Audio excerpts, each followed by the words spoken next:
Selamat siang, saya atas nama Felicitas Lorena Dagut, kelas A semester 3, jurusan Sosiologi Fakultas Ilmu Sosial dan Ilmu Politik Universitas Nusa Cendana, akan mereview buku berjudul Contemporary Sociological Theory atau dalam bahasa Indonesianya Teori Sosiologi Kontemporer. Langsung saja, pada buku ini fokus pada para penulis yang karyanya paling berpengaruh pada teori sosial dan cara sosiolog dalam mendekati dan menganalisis materi pembelajaran. Sosiologi kontemporer di hampir setiap titik dibangun di atas dan di porater klasik yang terutama pada karya Max Weber, Durkheim, Simmel, dan Mead. Kami percaya bahwa cara terbaik untuk belajar dan memahami teori adalah di mana karya penulis klasik telah dimasukkan ke dalam sosiolog dan kemudian melihat bagaimana wawasan teoritis sebenarnya digunakan oleh orang-orang untuk menjelaskan perkembangan sosial. Langsung saja pada bab 1 berkaitan dengan pemahaman masyarakat. Jauh dari kemampuan kita untuk memisahkan teori dari kehidupan nyata di dunia. Seluruh cara kita memandang dunia tergantung pada perspektif teoritis yang kita gunakan masing-masing.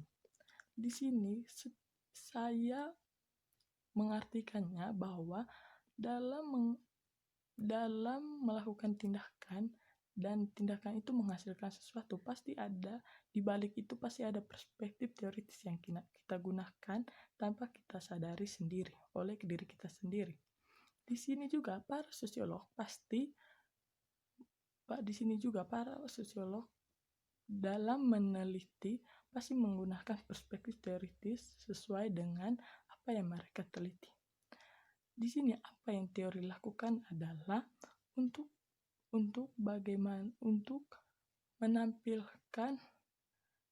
menampilkan secara eksplisit dan sistematis teori yang kita gunakan pada saat itu atau perspektif teoritis yang kita gunakan pada saat itu. Yang kedua adalah fungsionalisme. Perspektif memberikan wawasan yang cukup tentang bagaimana masyarakat bekerja dan mengapa masyarakat dan adat istiadat itu ada. Jika ada kebijaksanaan yang mengatakan kamu harus mengetahui sistem untuk mengalahkan sistem, maka fungsionalisme dapat membantu mereka yang berdedikasi pada perubahan sosial radikal untuk pemahaman yang lebih penuh tentang bagaimana sistem beroperasi.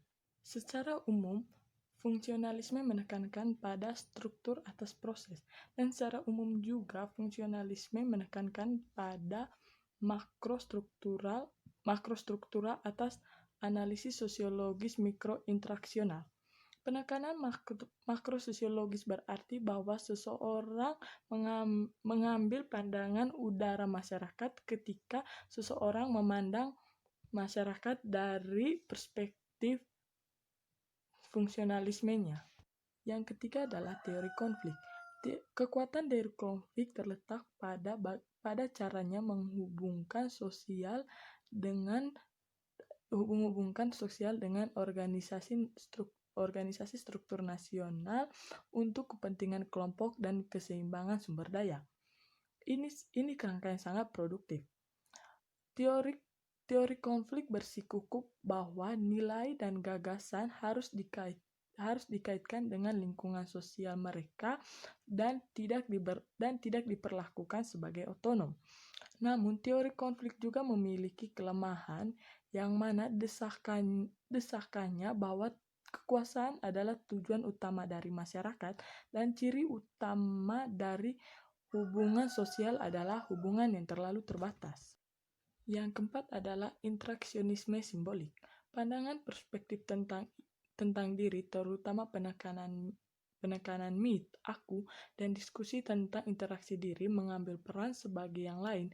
Interpretasi gerak tubuh dan makna simbolik mengarah pada penekanan mempelajari proses antara individu dan metodologi terutama bersifat induktif, deduktif, dan analisis mikrososiologis. Mengingat kepentingan interaksionisme simbolik dan jenis pertanyaan yang timbul dari kepentingan ini, kita dapat melihat bahwa perspektifnya pada dasarnya sosial psikologi dengan fokus pada interaksi yang dikatakan simer di antara atom-atom masyarakat. Interaksionisme simbolik dapat dilihat sebagai alternatif perspektif memberikan alat teoritis yang hilang dalam perspektif lain. Yang kelima adalah fenomenologi. Seperti yang kita lihat, fenomenologi masih jauh dari konvensional atau tradisional sosiologi nasional.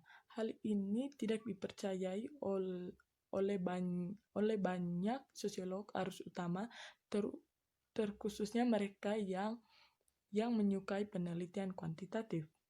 Fenomenologi dan interaksionisme simbolik memiliki perbedaan dan persamaan kontribusi tambahan untuk diberikan pada tingkat analisis mikrososiologi.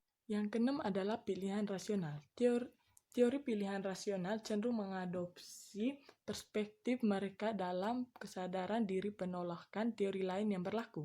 Kekuatan terbesarnya dirangkum oleh James Coleman, di mana tindakan rasional individu memiliki daya tarik yang unik sebagai dasar teori sosial.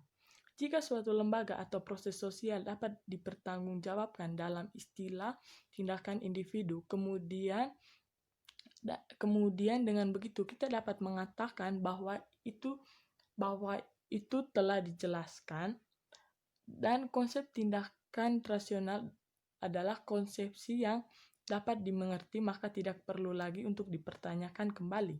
Namun seperti yang kita harapkan, perspektif ini cenderung paling berhasil bila digunakan untuk menganalisis perilaku situasi kelompok kecil.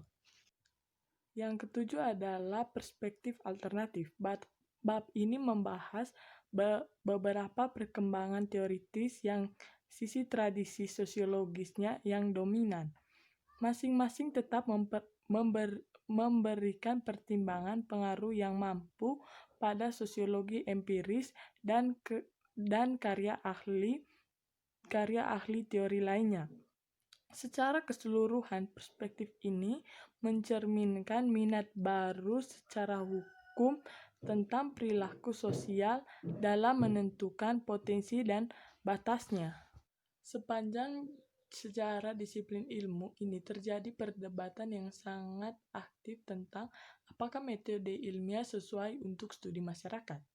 Perilaku manusia memiliki tujuan, dan jika Anda memberi tahu orang-orang bahwa ada sesuatu akan terjadi karena hukum sosial memprediksinya, mereka mungkin tidak seperti lalat buah atau kristal berusaha membuktikan itu salah.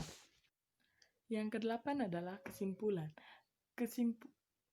Teori sosiologis kontemporer bercabang dari anti-determinis, induksi, dan pendekatan deskriptif yang diterapkan oleh etometodol untuk prediktif, pendekatan deduktif yang didukung oleh teori pertukaran ini.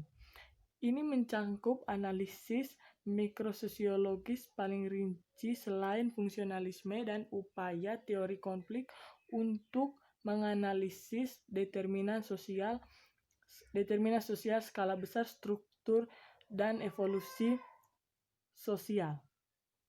Namun perbedaan tersebut tidak berarti demikian perspektif teoritis utama sama sekali tidak sesuai satu sama lain. Sebaliknya, mereka dapat menawarkan wawasan yang saling melengkapi. Sekian dari saya, terima kasih atas kesempatan yang telah diberikan.